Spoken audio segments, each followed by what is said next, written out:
안녕하세요. 금융 전문 채널 신프로TV의 신프로입니다. 오늘은 정책 방향성에 대한 얘기를 한번 좀 해볼까 합니다. 얼마 전 대한민국 정부가 2023년부터 2027년까지 서비스 산업 경쟁력을 높이고 서비스 수출을 활성화하기 위해 혁신 전략 5개년이라는 계획을 만든다고 발표했는데요. 찾아보니까는 아무도 관심이 없어가지고 정보도 없고 해서 주제로 한번 가져와 봤습니다. 대한민국 정부는 2022년 고물가, 저성장, 고금리 시대에 따라 제조업 중심의 세액공제 연구개발 지원과 서비스 산업 규제 등으로 서비스 경제 전환이 정체되고 있다고 보고 서비스 산업이 미미해 분야별 단기적 대책 위주로의 정책을 추진한다고 밝혔습니다. 다시 말해 제조업으로 더 이상 안 되니까 서비스 산업을 육성하겠다고 발표한 건데요.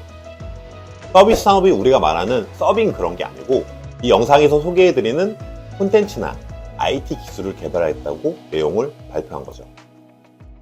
아니 근데 잘하고 있는 제조업을 왜 이렇게 해라고 막 물으신다면은 우리나라가 2022년 외화벌이의 주역인 무역수지가 적자를 기록했습니다. 무려 472달러나요.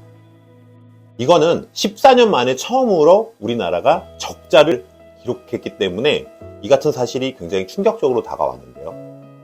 이거는 그냥 넘어갈 문제가 아닙니다. 2008년 금융위기 이후로 처음 있는 일이었어요.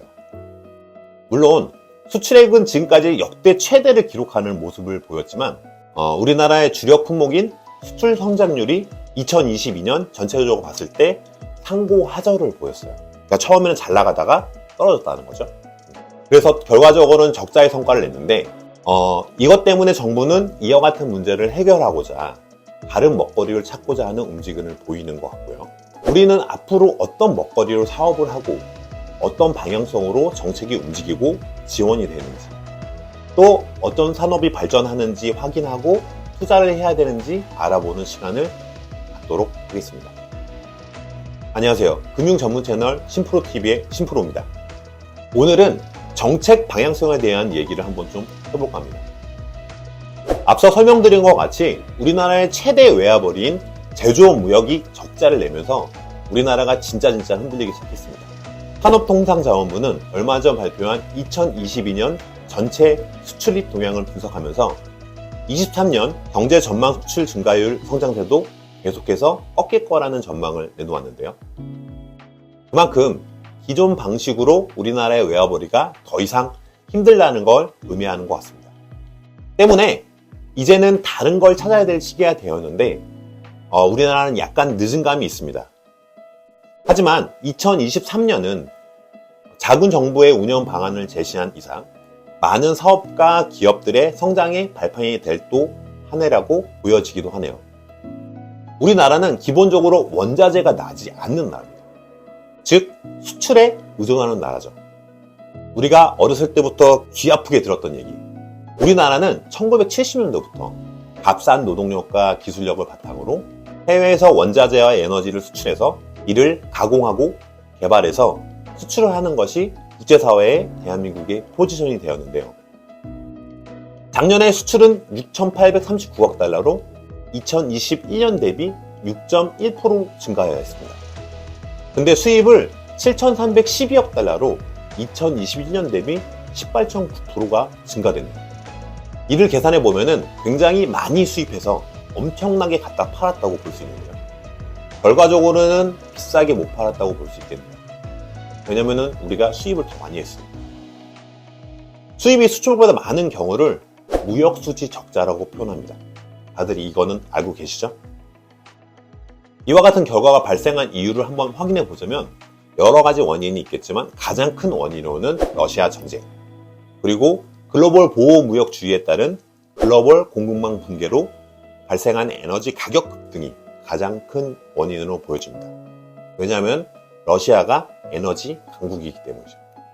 일단 수출이 최대 기록을 달성한 걸 한번 확인해 보면 1월부터 9월까지 수출이 쭉 늘었어요.